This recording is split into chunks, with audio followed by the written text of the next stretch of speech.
शांत झाला त्या रामनामात तल्लीन व्हावं हेच योग्य. ओम नमः शिवाय, ओम नमः शिवाय,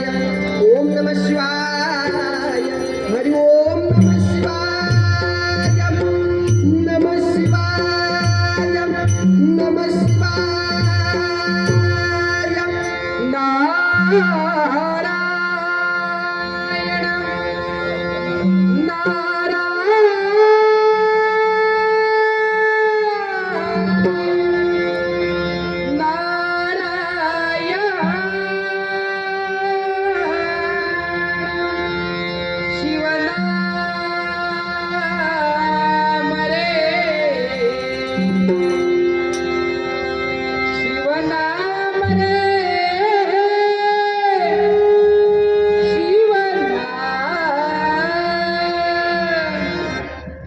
शिवनाम रे शिवनाम रे शिवनाम रे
मरे विचाराती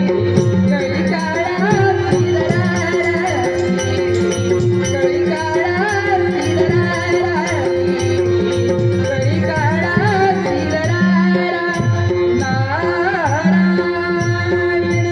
ओम नमः शिवाय हरि ओम नमः शिवाय हरि ओम नमः शिवाय हरि ओम नमः शिवाय नमः शिवाय नमः शिवाय राम रामदास शमविराम कोण नारदा आहे शुभ आणि मंगलशास्त्रेचा आशीर्वाद शुभ आणि मंगलशास्त्रेचा आशीर्वाद ओम मृत्युंजयाय रुद्राय नीलकंठाय शंभवे अमृतेशाय शर्वाय महादेवाय ते नमः महादेवाय ते नमः महादेवाय ते नमः नारदा माझा आशीर्वाद सदैव तुझ्या पाठीशी आहे. हे कैलासीच्या देवा देवा शिवशंकरा आपला शुभ आणि मंगलतेचा आशीर्वाद मिळाला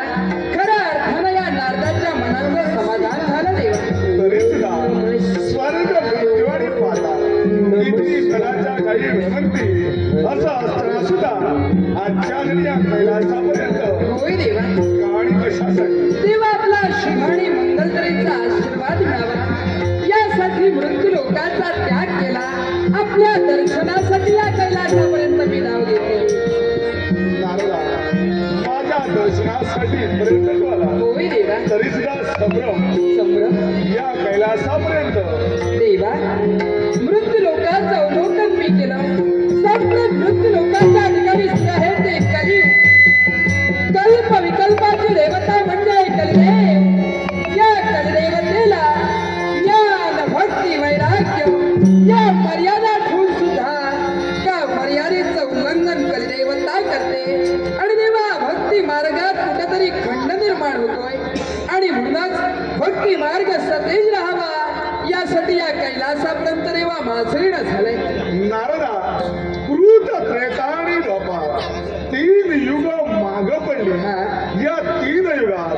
कलीवर ताबा मी देवतांनी ठेवला होय देवा पण याच्या पुढं सुरू झालाय ते कलियुग आणि युगाचा युगपुरुष कलिदेव असल्यामुळं हा उन्मत्ता होणारच आहे आणि याच्या कमी जर भक्तत्व खंड पडत असेल तर नारदा याच्याही पूर्वी बरीच संकट निर्माण झाली आणि भक्तत्व खंड काढण्याचा प्रयत्नही केला पण आम्ही देवतांनी वेगवेगळे अवतार धारण करून त्यांचा भक्तत्व सतेज ठेवण्यासाठी तत्पर झालो नारदा याच्याही पुढं त्यांचं भक्तत्व आबादी आबादच राहणार आहे. पण देवा भक्ती मार्ग सतेज राहावा यासाठी अगदी नऊ नारायण नवनाथ स्वरूपात अवतीर्ण झाले नऊ नाथांनी भक्ती मार्गाचा प्रसार केला पण नाथांचं कार्यही संपलं असं असताना यापुढे भक्ती मार्ग सतेज राहणार तो कसा नारदा मूर्त स्वरूपानं या कलियुगाच्या ठाई आम्ही जाऊ शकत नाही होय रे. कारण महासती रुंदेच्या शापामुळे सारे देव दगडाचे झाले हा. तरी सुद्धा या कलियुगाच्या ठाई ज्याच्या वेळी अधर्म निर्माण झाला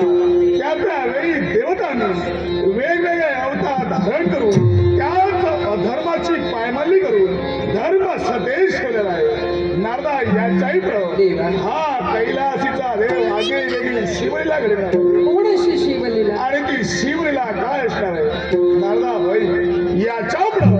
हाच कैलासीचा देव हा धनगर काळात जन्म घेणार आहे सुंदर आणि मायप्पा यांच्या कुशीकुलात मायप्पा म्हणून मी जन्म घेणार आहे आणि स्वतःच्या लीलेनं बाळू मामा म्हणून जगविख्यात होणार आहे. बाळू मामा म्हणून जगविख्यात होणार आहे. तेव्हा आपली लीला गादा आहे मृत्यू लोकांच्या ठाई धनगर कुळात सुंदर आणि मायप्पा यांच्या पवित्र कुशीकुलात आपण बाळप्पा म्हणून जन्म घेणार आणि स्वतःच्या लीलेनं बाळू मामा म्हणून प्रसिद्ध होणार मग तेव्हा तीच तुमची अगाध लीला पाहण्याची जिज्ञासा या नारदाच्या अंतरंगी सुद्धा आहे मग नारदा तीच माझी आगळी वेगळी शिवलीला पाहण्याची जिज्ञासा जर तुझ्या मनाच्या नाही असेल तर नारदा चल म्हणजे माझ्या सभेत